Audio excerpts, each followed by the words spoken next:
on a commencé à évoquer déjà le panel des types de travaux qui peuvent rentrer dans le cadre des retombées économiques locales, des projets RTE, donc avec la description des travaux de postes et des lignes électriques, des exemples concrets qui ont pu être pris dans des projets précédents, avec donc des retombées économiques locales sur les entreprises et des clauses d'insertion.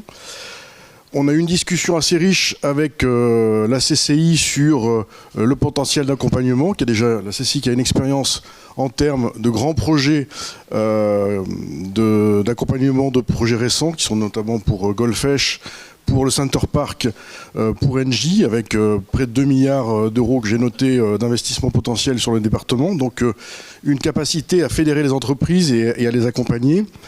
Une discussion intéressante sur l'insertion avec une petite différence d'appréciation entre les participants à la table ronde sur la nécessité d'inclure ou pas dans les cahiers des charges ces clauses d'insertion.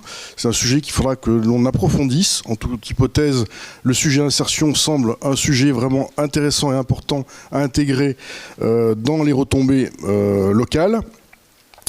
Un petit point d'alerte avec une suggestion qui a été faite sur un autre territoire, mais qui est toujours en Nouvelle-Aquitaine, c'est les personnels qui ont été formés pour la fibre optique, puisque la fibre optique se développe sur l'ensemble du territoire.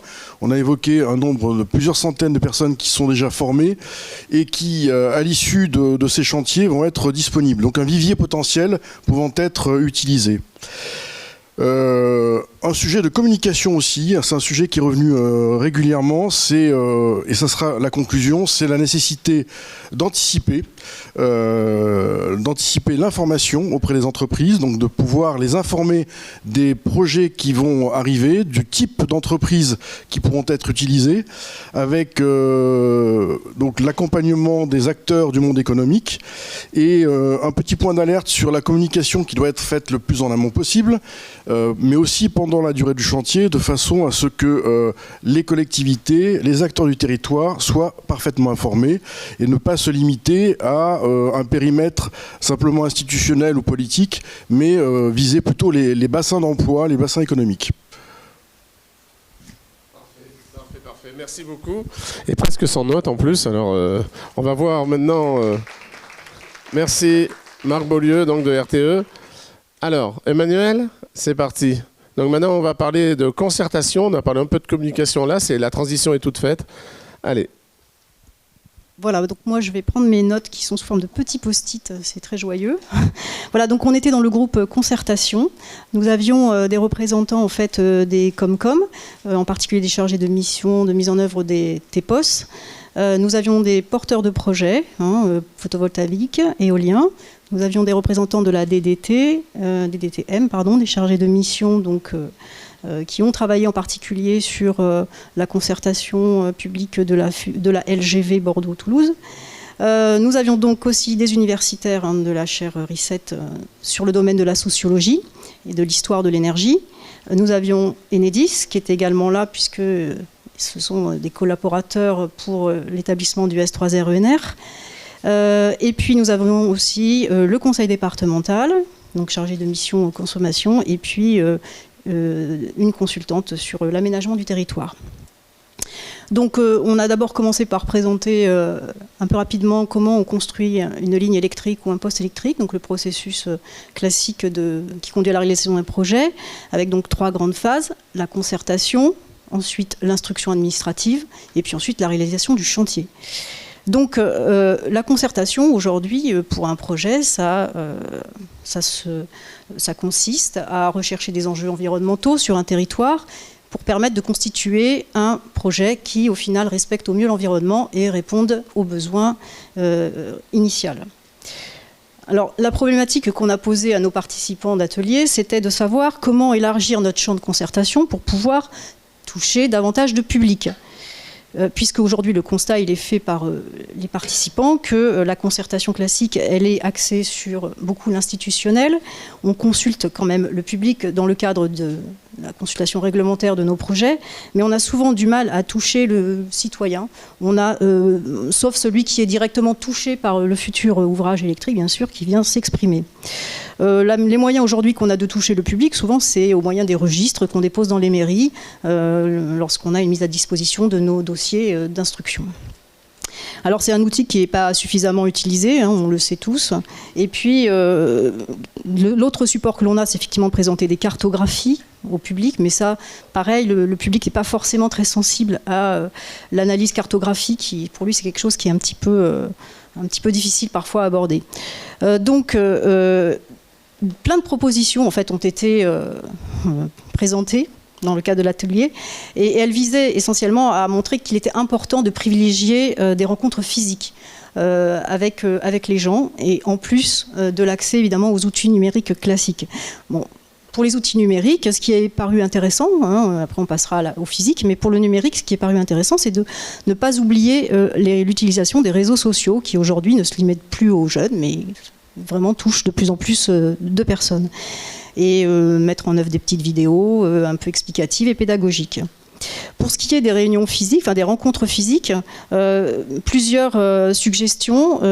L'idée d'approcher le public en l'attirant par des événements un peu ludiques, par exemple des cafés citoyens, de la présence sur les marchés, la mise en place, certains ont mis en place dans le cadre de leur propre projet des jeux, des espèces de jeux de société évidemment adaptés à la thématique que l'on souhaite aborder avec le public, des ciné-débats qui ont bien fonctionné dans certains territoires, et puis des balades aussi avec le public, organiser des balades, alors pour... en particulier, hein, nous concernant nous, ça pourrait être pour se réapproprier la connaissance de nos ouvrages électriques. Qu'est-ce que c'est qu'une ligne, qu'est-ce que c'est qu'un poste, faire une visite de ligne, faire une visite de poste, et puis évidemment en lien avec le projet que l'on a à faire, donc repérer les zones sur un territoire qui présentent des forts enjeux environnementaux, aller les voir sur le terrain ensemble.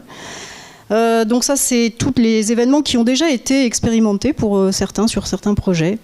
L'idée également a été de créer un échantillon représentatif de citoyens et des citoyens relais qui pourraient donc être particulièrement impliqués dans la construction du projet. On a évoqué aussi le porte-à-porte, mais qui visiblement ne semble pas être quelque chose qui est vraiment à privilégier, parce que le public finalement se sent parfois un peu, c'est un peu trop intrusif dans sa vie privée. Alors au final, en fait, on a quand même conclu pour dire que pour concerter avec le public, il faut quand même pouvoir avoir différentes options possibles à lui proposer en amont. Et voilà, et pas simplement faire de la remontée d'informations. Il faut que le public puisse émettre des avis sur différents choix possibles pour le projet. Et puis deuxième chose, il est important de concerter à plusieurs moments dans la vie d'un projet, pas forcément, on fait notre concertation publique préalable et puis allez hop, ça y est, c'est gagné, quoi. Il faut revenir peut-être plus fréquemment voir les gens. Et faire de la pédagogie aussi, pas que sur le projet, pas que sur le technique, parce que nous on a souvent tendance à parler beaucoup technique, mais aussi sur les aspects financiers d'un projet, ce qui peut rapporter un territoire, ce qui coûte, qui paye, combien ça représente, etc. Et voilà, donc enfin on en a conclu sur la nécessité aussi de bien travailler sur la maille à retenir pour faire cette concertation publique, parce qu'évidemment, déployer des grands moyens, comme ça dépend de la maille, mais ça peut être très coûteux en moyens, en ressources et en temps. Et tout n'est pas forcément réaliste, donc il faut garder un petit peu les pieds sur terre. Voilà. Merci beaucoup. Merci. Vous avez traité de tout ça. Bravo, hein. Bravo. Alors, on ne va pas mettre de notes, hein, ce n'était pas le but. Laure va nous présenter ce qui s'est passé à la table environnement. Bonsoir. Donc, à la table environnement, nous avions pas mal de représentants du réseau électrique, mais aussi acteurs du territoire, et également des représentants donc, de la direction départementale du territoire et d'un syndicat départemental de l'énergie. Je suppose que c'est à peu près ça. Ouais. Voilà, donc on a réfléchi sur les enjeux environnementaux qui conviendraient de prendre en compte autour d'un certain nombre, autour des ouvrages électriques de type poste électrique, ligne aérienne, ligne souterraine. Alors je dirais que l'enjeu qui est sorti déjà spontanément en premier, ce sont plutôt des enjeux autour des risques. Donc risque incendie, soit lié sur un poste électrique, un incendie sur un transformateur par exemple, risque incendie également en cas de ligne aérienne passant en site boisé. Donc risque incendie, risque pollution aussi, puisque sur les postes électriques, donc il y a de l'huile qui pourrait donc éventuellement aller polluer. Donc à chaque fois vis-à-vis de ces enjeux, RTE aussi présenté les mesures qui étaient prises pour justement faire face à ces risques. Dans les risques qui ont été cités aussi, la question des champs électromagnétiques, de leur risque éventuel sur la santé, et en tout cas l'inquiétude que ça peut susciter. Et également, risque, j'ai noté, risque, alors en lien avec les liaisons souterraines, une question sur la prise en compte des risques naturels, notamment inondations ou mouvements de terrain. Est-ce que, avec le fait que ça risque de s'accélérer dans les années à venir, quelles sont les interactions avec une ligne souterraine et comment est-ce que c'est pris en compte? Donc ça, c'est le premier grand type d'enjeu dont j'ai entendu parler à cette table. Et deuxième grand type, je dirais, c'est paysage, cadre de vie. Donc les questions qui ont été soulevées, par exemple, autour d'un poste électrique, c'est celle de son intégration paysagère, qui est en lien avec même l'acceptabilité même de ce type d'ouvrage, donc que ce soit poste électrique ou ligne aérienne. Alors bien sûr, l'enjeu semble moins important quand il s'agit de lignes souterraines, au contraire. Des questions étaient posées par exemple sur les limites, ou enfin en tout cas les distances qui pourraient être à respecter par rapport aux habitations. Également l'intégration paysagère des pylônes éventuellement. Donc, on a entendu parler de demandes que les pylônes ressemblent à des arbres dans certaines situations pour qu'ils s'intègrent. Donc les questions sur l'habillage des postes. Et au-delà de l'impact paysager, c'est vraiment l'impact cadre de vie qui est ressorti. Et d'ailleurs, autour de ce sujet, ce qui était assez intéressant, c'est que finalement, les questions milieu naturel ou impact sur la vie faune, disons qu'à cette table ronde, on a considéré que c'était possible d'y pallier, c'était possible de compenser, etc. Et que donc il valait peut-être même mieux aller chercher à s'implanter dans les milieux ruraux ou naturels plutôt qu'en proximité d'habitation, parce que là, on a des impacts qui sont plus difficiles à gérer. Autour de ces questions d'impact cadre de vie, les questions plus spécifiques du foncier, donc des discussions avec les propriétaires fonciers, de l'exploitation qui était encore possible ou pas autour une fois que l'ouvrage était là. Et de la compatibilité aussi par exemple avec des sites de loisirs. Donc compatibilité d'un ouvrage électrique, sachant que dans les zones qui ont été présentées, donc notamment un projet de ligne aérienne dans la forêt des Landes, il y a certes des projets photovoltaïques, mais il y a aussi des projets de centres de loisirs, et donc la question de compatibilité se pose. Est-ce que je n'ai trahi rien? Très bien. Voilà. Merci. Voilà, merci pour vos applaudissements. Pour conclure, Monsieur Farabaud, je vous donne la parole, juste un petit mot de conclusion avant que je vous indique tout de suite. Le couloir et juste au bout, vous avez la collation. Mais ce n'est pas pour vous couper la parole. Allez-y. La conclusion, c'est simplement un grand merci d'avoir participé à cette réunion et à ces ateliers. Tout ce que vous avez dit mérite attention et viendra alimenter la suite de nos réflexions.